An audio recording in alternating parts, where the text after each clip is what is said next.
Good day. The topic we are about discussing is sum of geometric progressions by Opolamosurat Surat Olajumake. Before we proceed into this particular topic, certain topics such as sequence, series, geometric progression, especially the formula of its nth term, how to obtain its common ratio and its general term must have been known. The rules of indices, polynomials of at least degree 4, especially the method of obtaining their factors, and how to divide a polynomial by its factor to obtain another polynomial of a lesser degree.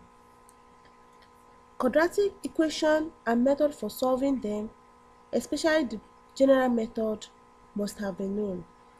And also, we must have known or have an idea of what a complex number is for easy understanding. In this lesson, the sum of a geometric progression is derived and examples are solved to illustrate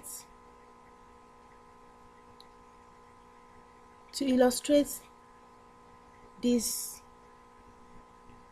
explanation of the above topics.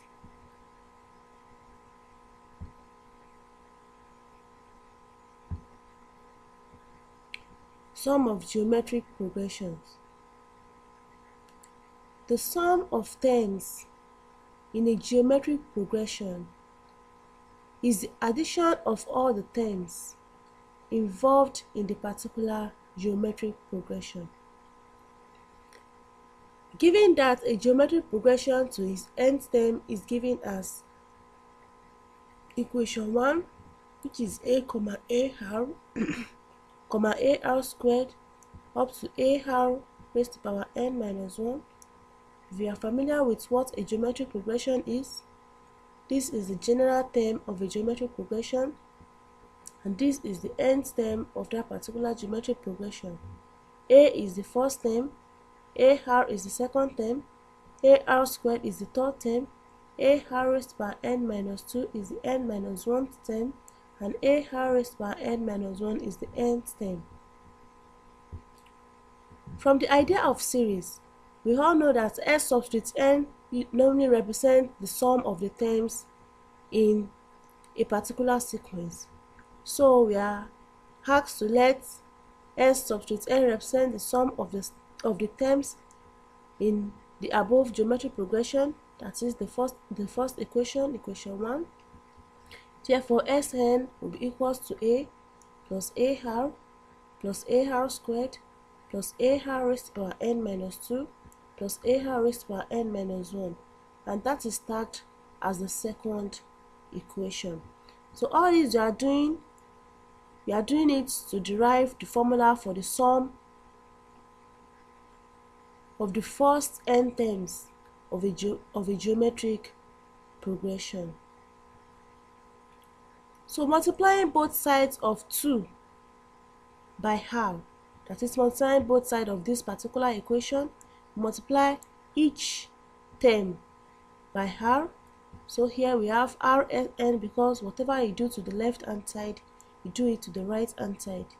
Rsn will be equals to A multiplied by r, we give AR.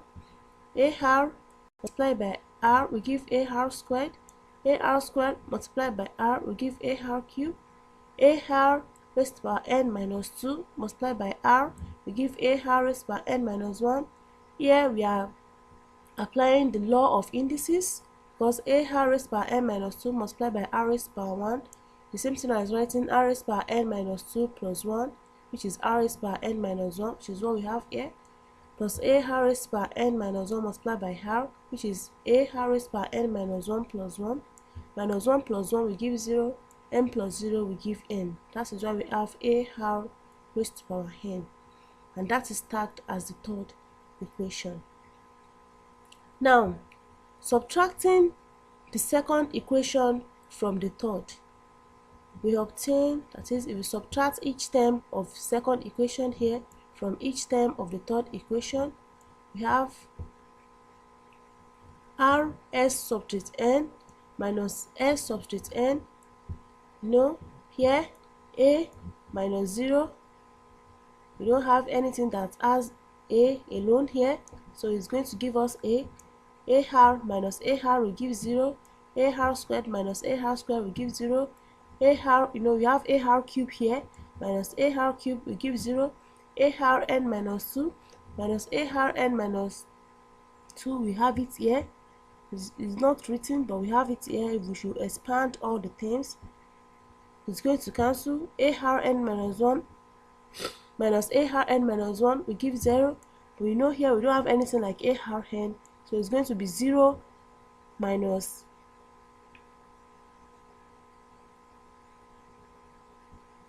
it's going to be ar n minus 0 here to give ar raised by n. We are subtracting 2.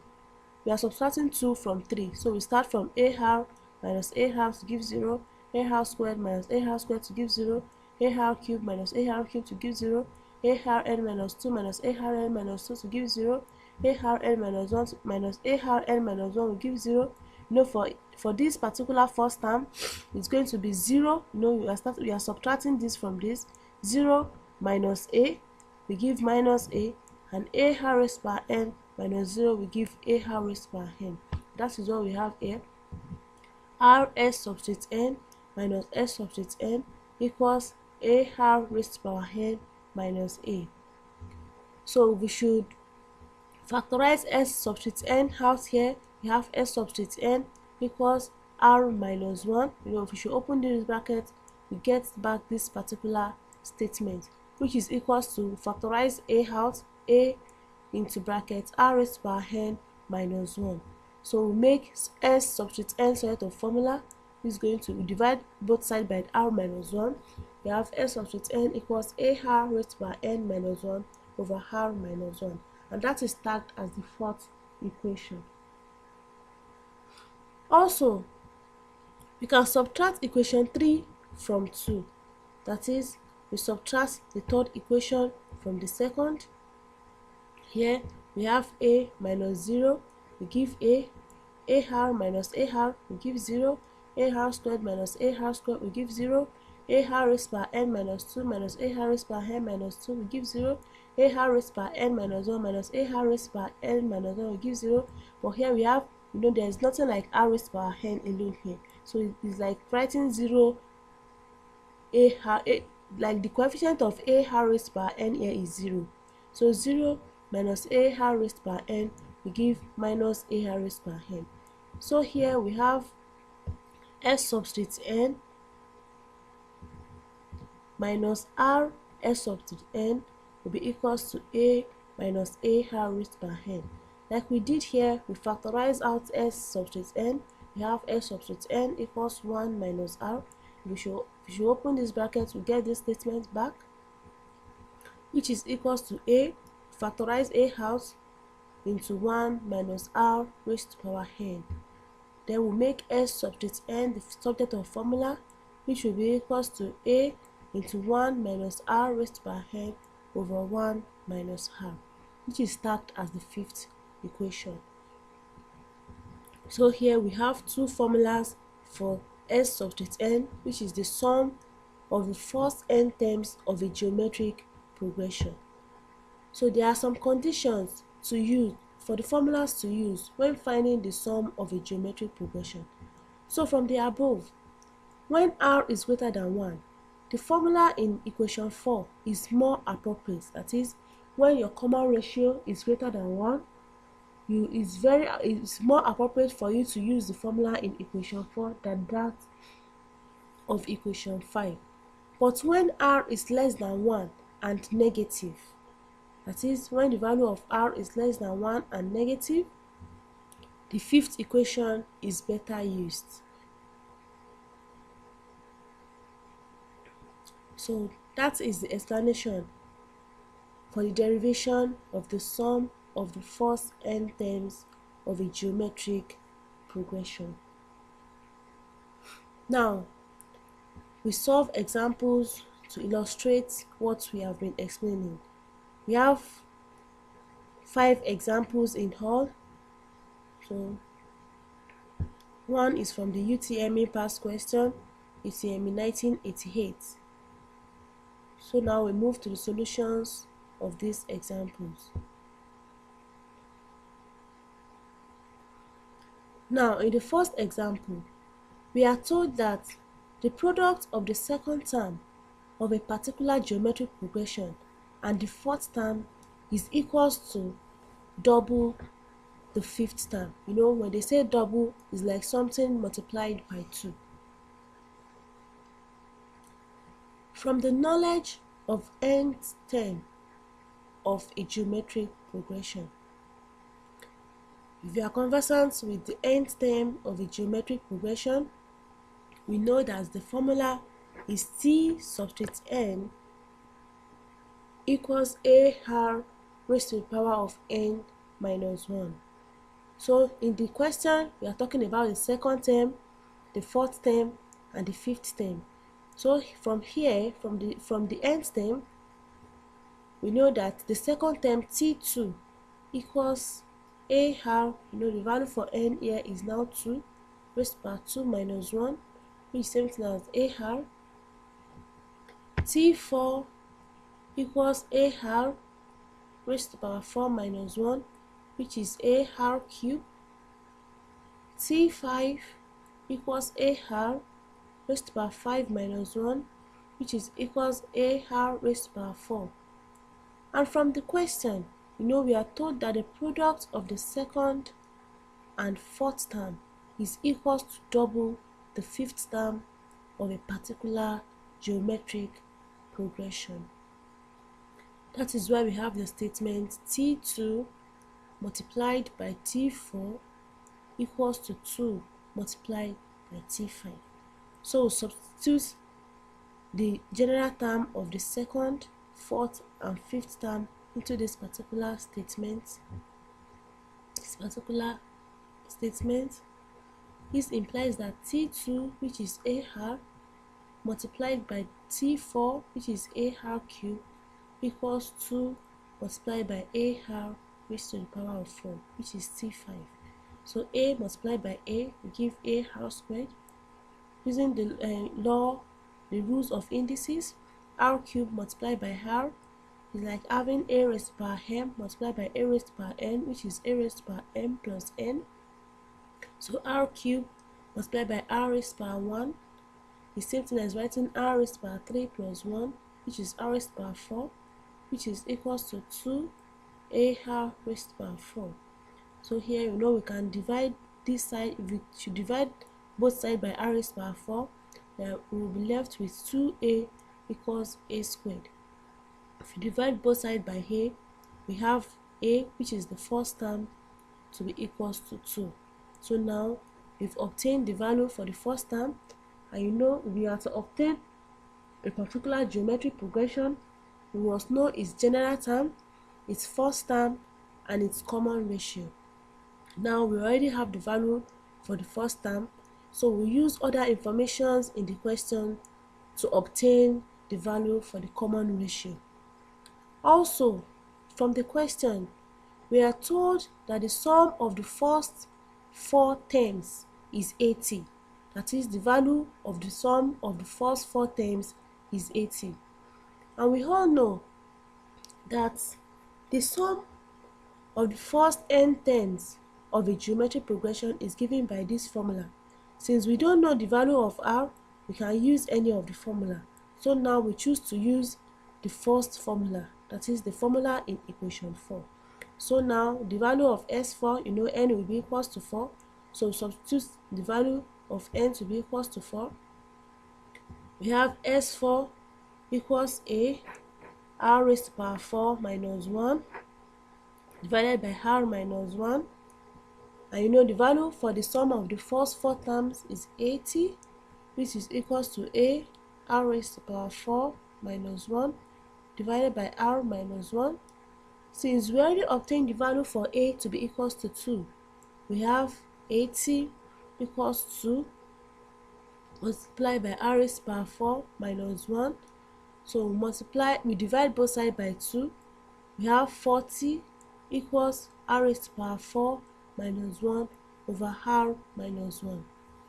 We observe that this gives a polynomial of degree 4. So now, if you are conversant with how to obtain the factors of a polynomial, we start by testing. We start by substituting the value of that particular variable we are to obtain. We start from plus or minus 1, plus or minus 2, plus or minus 3 to see the one that will be equals to 0. So let's start from plus 1. We have 1 raised to the power 4 minus 1. So 1 raised to the power 4 is 1. 1 minus 1 equals 0. Since that gives 0, it means r equals 1 will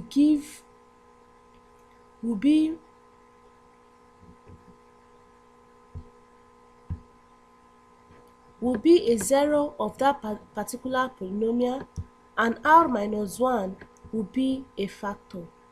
So to get a polynomial of lesser degree, we divide r raised to the power 4 minus 1 by its factor r minus 1.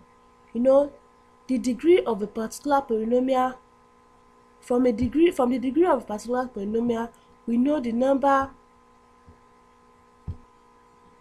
We divide the polynomial r raised to the power 4 minus 1 by its factor r minus 1.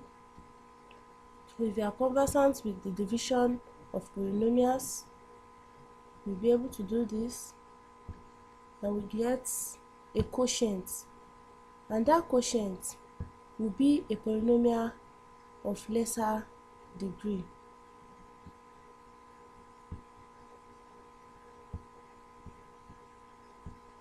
So here we should divide the polynomial r raised to the power 4 minus 1 by its factor r minus 1. We have 40 equals r cubed plus r squared plus r plus 1. So this is the quotient multiplied by the factor. If we should multiply this, you get r raised to the power 4 minus 1 divided by r minus 1. So here, this will cancel this. So we are left with r raised to the power 3 plus r squared plus r plus 1 equals 40. So we bring this in. We have r cubed plus r squared plus r minus 39, because plus 1 minus 40 will give minus 39 equals 0. And that is tagged as the first equation.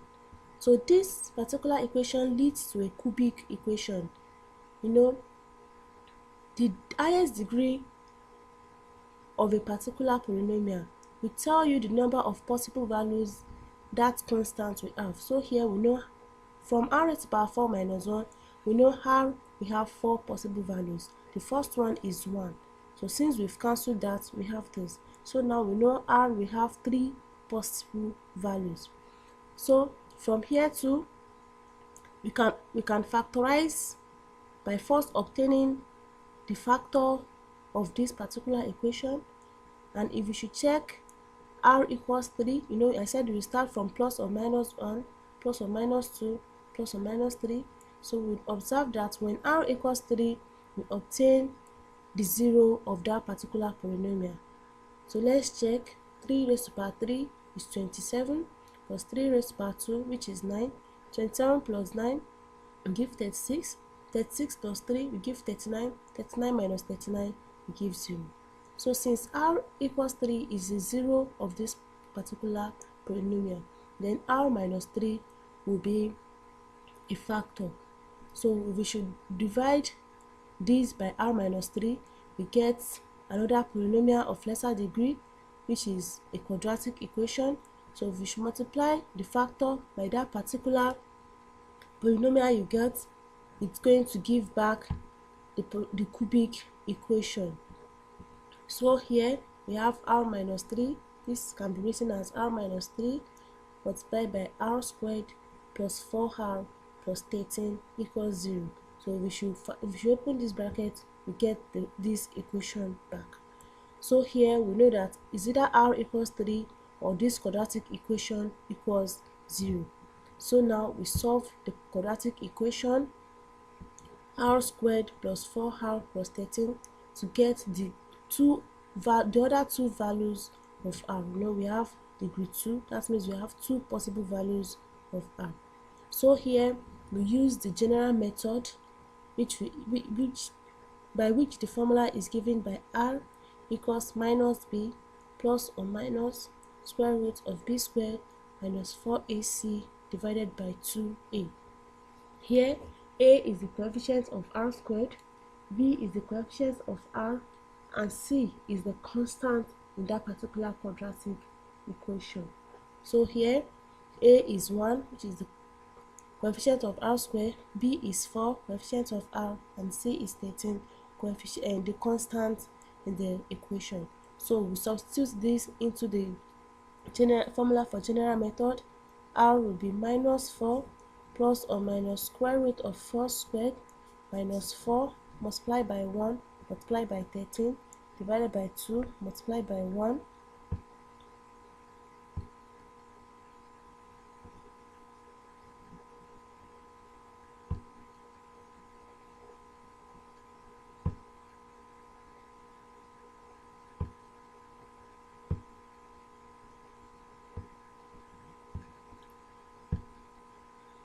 so that will give minus 4 plus or minus square root of 4 square is 16 minus 4 multiplied by 1 multiplied by 13 will give 52 divided by 2 multiplied by 1.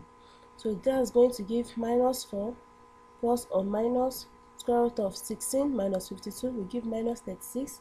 So the moment we have the square root of a negative number, that leads us to a complex number. In a complex number, you split this into 2. We have square root of minus 1 multiplied by square root of 36.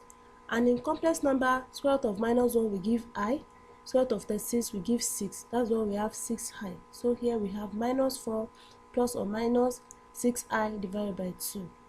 And how it is the common ratio will be either minus 4 plus 6i divided by 2, or r is minus 4 minus 6i divided by 2. So here we give 4 divided by 2 we give minus 2, 6i divided by 2 we give 3i, and the same thing is applicable to this. So the other two values of r we got is either minus 2 plus 3i or minus 2 minus 3i. So now we have three different values of r from the cubic equation. We have r equals 3, r equals minus 2 plus 3i, and r equals minus 2 minus 3i. Since r cannot be a complex number, these two are complex numbers, then the value for r in this particular question will be 3, since the value for r cannot be complex number. So now we obtain the value for r to be equals to 3, and as we have obtained before, the value for a equals 2. Now we have the value for a and r, so we use this to obtain the particular GP that has his first term multiplied by his second term multiplied by his fourth term to be equals to double his fifth term, and that has the sum of his first 4 terms to be equals to 80. So we now generate that particular geometric progression. So we all know that the general form of a geometric progression is this up to the nth term and so on. So now the general form is a, ar squared, ar cubed, and so on. So we start by substituting the value of a and r into this particular general form, which is 2, 2 multiplied by 3, 2 multiplied by 3 squared, 2 multiplied by 3 cubed, and so on. So that particular geometric progression, we evaluate this. 2 multiplied by 3 we give 6, 3 squared is 9, that is 3 multiplied by 3, 9, 9 multiplied by 2, 18, 3 cubed is 3 multiplied by 3 multiplied by 3, which is 3 multiplied by 3 is 9, 9 multiplied by 3 is 27, and 27 multiplied by 2 will give 54. So this is the particular geometric progression in which if his second term and his fourth term is multiplied together, we'll have its fifth term doubled. So to check this, we'll take the second term 6, we'll take its second term 6 multiplied by the fourth time 54, which must be equals to 2 multiplied by the fifth term. Now the fifth term here will be obtained by multiplying the common ratio 3 by the first term. So 54 multiplied by 3 will give 162. So the fifth term is 162. So 6 multiplied by 54 will give 324, which is equals to 2 multiplied by 162, which will also give 324. So therefore, this particular progression is correct because we have the product of his second and fourth term equals to double his fifth term. Next video will be more on some of geometric progressions with sample questions and solutions. Please subscribe to our YouTube channel, like and share our videos. Thank you.